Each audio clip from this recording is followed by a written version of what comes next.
Você assistiu ao Fantástico Domingo? Eu assisti e confesso, poucas coisas são tão reveladoras quanto ver a realidade romper o roteiro. A TV Globo, tantas vezes chamada de Vênus Platinada, né? que, que construiu, ao longo das décadas, uma imagem afinada com o liberalismo econômico, com a crença quase automática no mercado e com certo fascínio pelo chamado American Way of Life. Por isso, chamou a atenção o que foi ao ar naquele domingo. Uma reportagem que, ainda que sem intenção militante, escancarou uma evidência difícil de esconder. Ao comparar Xangai e Nova York, a série Entre Dois Mundos mostrou que, quando o assunto é infraestrutura, mobilidade e capacidade de execução, a China deixou os Estados Unidos para trás. E não foi por detalhe técnico, foi em custo, em velocidade, em eficiência. Algo de simbólico nisso tudo. Durante muito tempo, venderam ao mundo a ideia de que planejamento estatal era sinônimo de lentidão, excesso de controle e atraso. Já o setor privado, não, aí aparecia como sinônimo natural de agilidade, de inovação, de competência. Mas a vida concreta, essa senhora impaciente, gosta de demonstrar teorias elegantes, enquanto os Estados Unidos se enrolam entre disputas políticas intermináveis, contratos inflados, judicializações e obras que parecem não terminar nunca. A China executa projetos gigantescos como quem segue um mapa traçado com antecedência.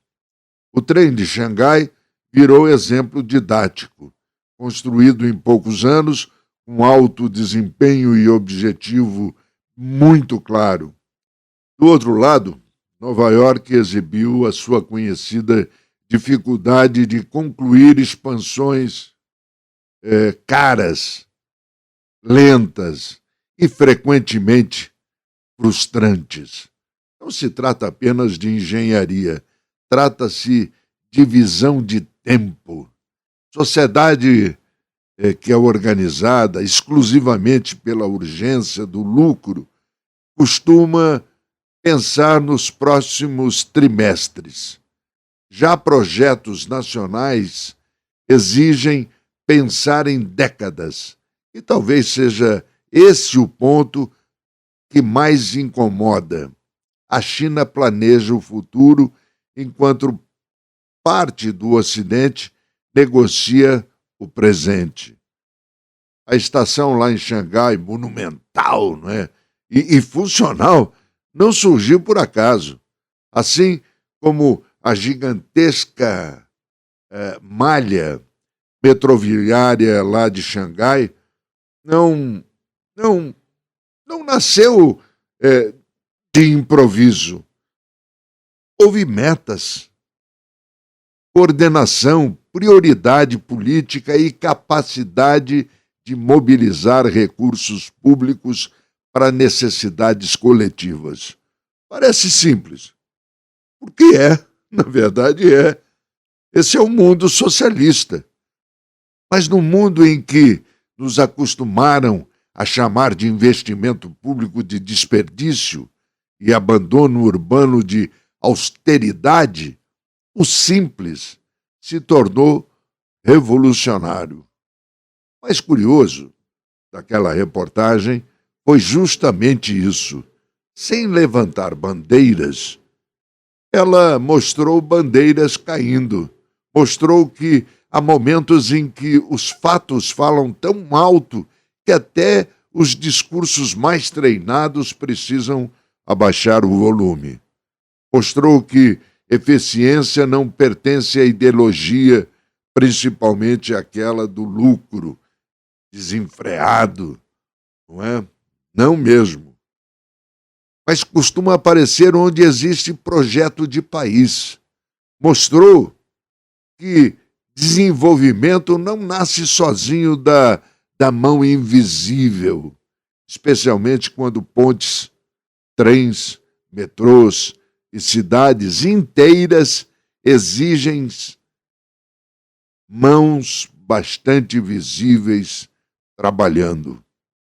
E para nós aqui, brasileiros, talvez reste uma pergunta depois daquela matéria. Por que ainda tratamos planejamento como palavrão? No fim, o Fantástico fez jus ao nome. Não pela surpresa televisiva, mas porque, por alguns minutos, exibiu algo raro, a realidade sem maquiagem. Lá na China, China socialista. E quando isso acontece, até parece ficção. Não é verdade? Estou desarmando a tendinha.